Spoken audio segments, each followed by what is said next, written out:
Assalamu alaikum YouTube көрүүчүлөр. Мынаке сатууга 6 айлык кулун чыкты. 6-чы тиштерин эми бусту. Тай Россиядан Абакан шаарынан келген. Тайдын жебичи ден соолуктарын бардыгына жооп. Мына тайдын толук көрүнүшү.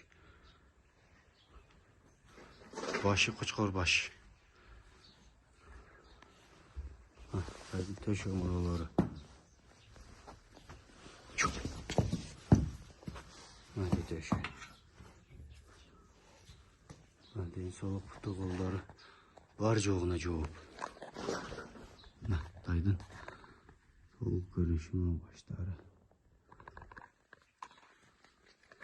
Дареги, Жалал-Абад областы Аксы районунда.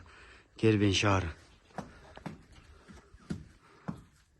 Аксазы 155 мың кемі бар. Бойы 1.45 тайдын. Тайдын толук көрүнүшү. Тай өтө курч.